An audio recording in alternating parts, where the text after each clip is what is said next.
Este es el sonido del terror otra vez. Rusia ha sido ahora el escenario en el que el mal y la barbarie se han desatado sin control.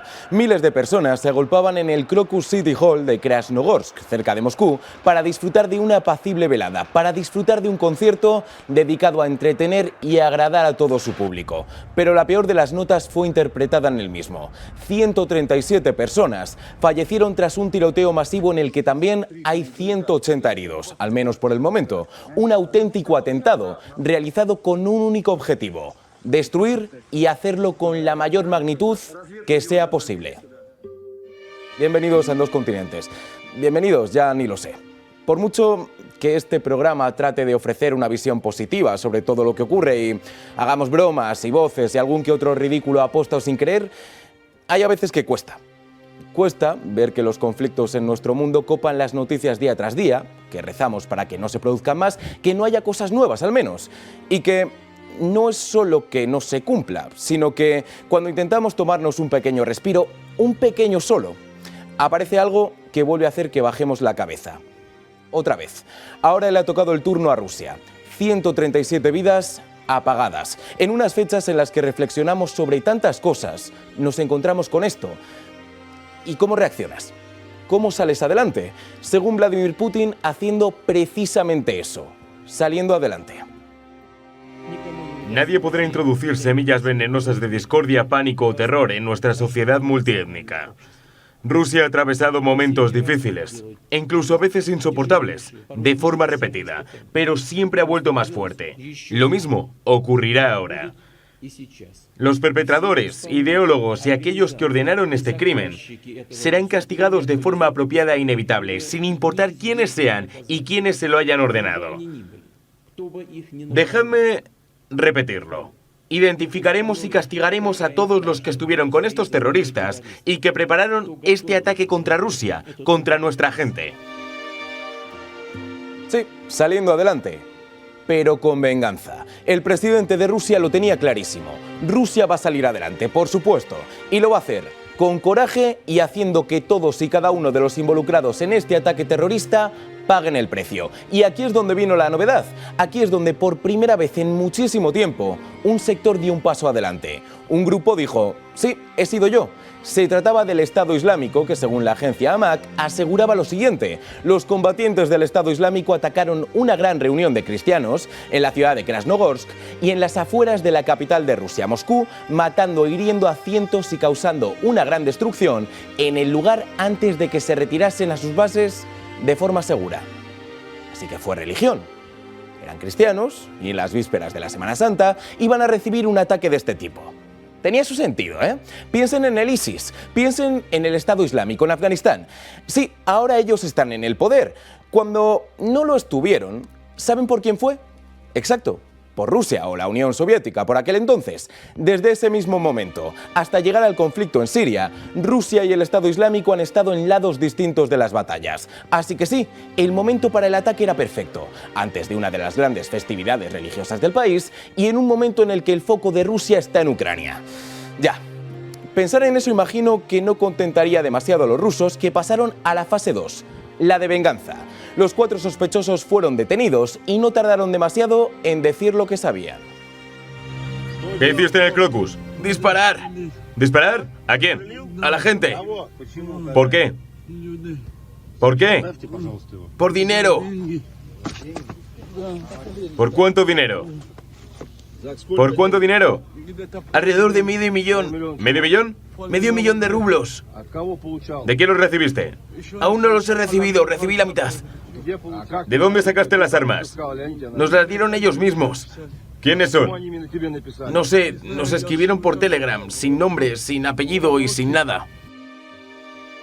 Es decir, que estos 4 hombres habrían actuado y asesinado a cientos de personas por medio millón de rublos que les habían ofrecido por Telegram. Menudo fin de semana de la plataforma. ¿Quién había sido? ¿Cómo se habían entregado las armas? Este detenido no tenía demasiada información. A ver si tenemos más suerte con el siguiente. No pude encontrar trabajo, entonces alguien llamado Abdullah me envió un mensaje y me ofreció matar a gente por dinero. Es decir, que un tal Abdullah habría sido el encargado de realizar estas ofertas a estas 4 personas que ni dudaron.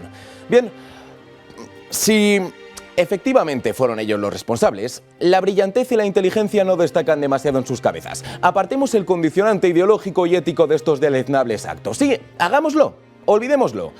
Hay que ser realmente estúpido para realizar un atentado así en Rusia. Antes de proceder al siguiente vídeo, les afirmamos que hay imágenes gráficas. Hemos tratado de ser lo más cuidadoso con ellas, pero sí consideramos que estas las debían ver. Porque los rusos no se andan con chiquitas. Este es uno de los detenidos por el Kremlin. Un hombre al que le han cortado la oreja, como bien se puede ver, pero al que le habrían obligado a comérsela antes de que éste fuera detenido y se declarase culpable. No fue el único. Este es el rostro de un hombre que está totalmente inconsciente y que sí, reconocería su culpabilidad ante el jurado ruso. Vale, tenemos los datos. Tenemos la principal vía de sospecha, Telegram, y la culpabilidad de unos detenidos que se enfrentan a la prisión permanente y que quizá tendrían que dar hasta las gracias. Pero, ¿cómo han llegado hasta aquí? Este es uno de los testimonios. ¿Cuándo viniste desde Turquía? ¿El 4 de marzo? Sí, ¿Y qué hacías allí? terminaba mis estudios allí, en la frontera de Persia. Sí, según este, pongan ustedes el calificativo que consideren, dicho ser llegó a Rusia a través de Turquía, donde se encontraba finalizando sus estudios. ¿Dónde se dirigía después? Hemos dicho que a sus bases, ¿no? Pues con ese dato empiezan las discrepancias.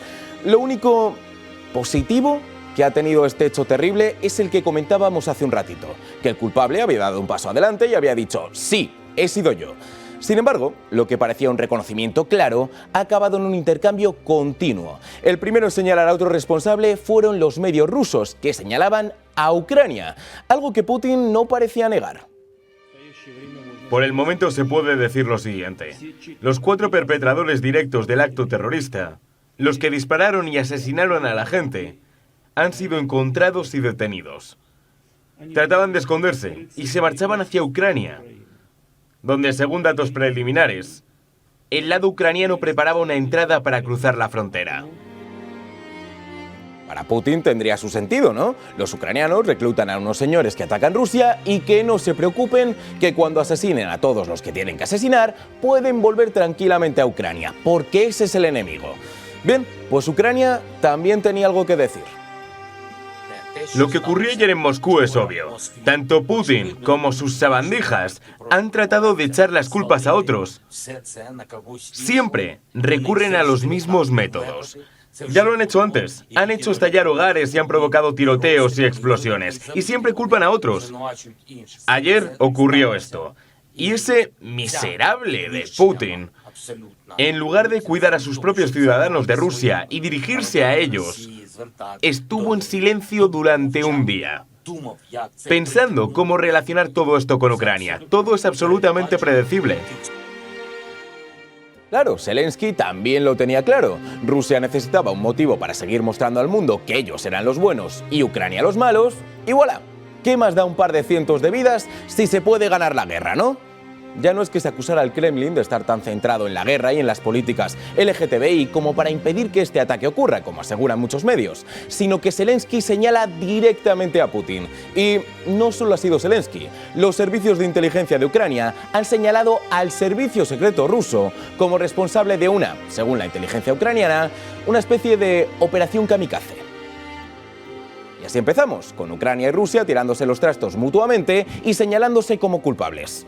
No han sido los únicos en ser sospechosos.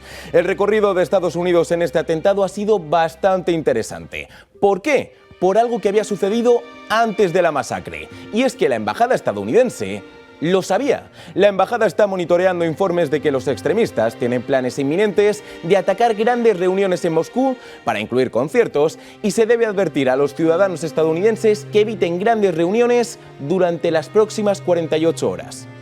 No solo ellos, también Reino Unido. Bien, fuera como fuera, Rusia pareció hacer oídos sordos o no estar preparada para el atentado, que lamentablemente se acabó produciendo el pasado viernes. Un hecho que cogió John Kirby de camino hacia una rueda de prensa. No puedo dar muchos más detalles. Esto acaba de salir según veníamos hacia aquí, así que estamos tratando de recabar más información. Pero os dirigimos hacia las autoridades rusas para que os hablen de esto. Las imágenes son horribles. Y han sido difíciles de ver. Nuestras oraciones van dirigidas hacia las víctimas de este terrible tiroteo.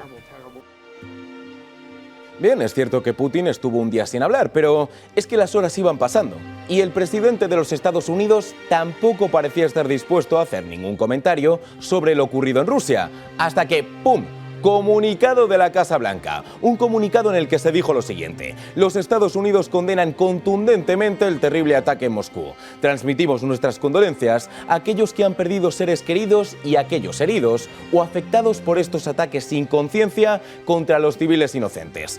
ISIS es un enemigo común terrorista que debe ser derrotado en todas partes. Vale. Bien, Joe, bien. Ha sido un muy buen comentario por parte de la Casa Blanca y de Karine Jean-Pierre. ¿Por qué no? No fue el presidente quien firmó esta declaración, fue la secretaria de prensa quien lo hizo. A la hora de grabación de este programa, Joe Biden no ha hecho ningún comentario sobre lo ocurrido en Rusia. Y eso ha levantado sospechas. Larry Johnson es un exagente de la CIA que ha sido el primero en señalar a la administración Biden. Es más preocupante que hayan tratado de distanciar a Ucrania inmediatamente de esto, porque eso implica un nivel de conocimiento sobre quién lo llevó a cabo, lo financió y quién está detrás del ataque. Porque mientras Rusia crea que los Estados Unidos han estado involucrados de alguna manera en este ataque a sus ciudadanos, van a ir a por todas. Especialmente a por los oficiales de la CIA y el ejército de los Estados Unidos, hacia todo el personal que se haya atrevido a entrar en territorio ucraniano. Porque los van a cazar y a matar. Podéis contar con ello. Bien, hay dos vertientes aquí. Primero la del señor Johnson, un tipo que dice: vamos a ver, si Estados Unidos insiste en que Ucrania no tiene nada que ver, es que algo sabe.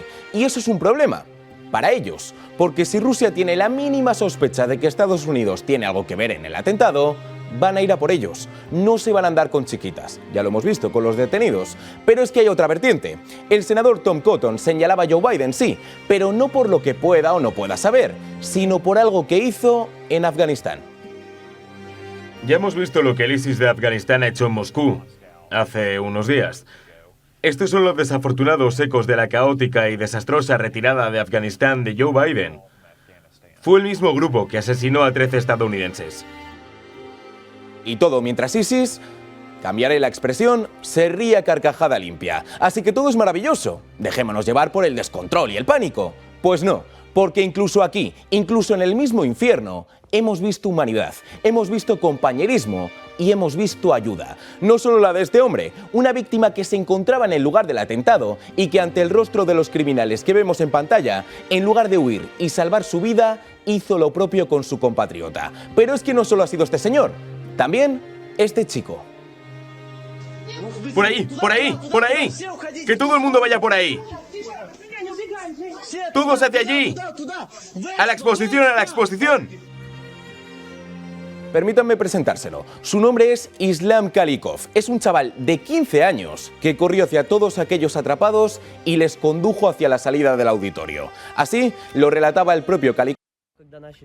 Cuando la gente comenzó a correr por el ascensor y las escaleras, me di cuenta de que había un ataque y se activaron mis instintos. ¿Fuiste el último en salir? Sí, para que nadie se quedara atrás. Los terroristas, ¿dónde estaban en ese momento? ¿Los viste? Estaban en la planta baja, cerca de la entrada principal. ¿No los viste? No, vi a uno con barba. Llevaba un camuflaje verde y caminaba con un rifle tal que así. Bueno, yo estaba haciendo mi trabajo simplemente. Honestamente no me considero un héroe. Es mejor sacrificarte a ti mismo que dejar que 100 personas mueran.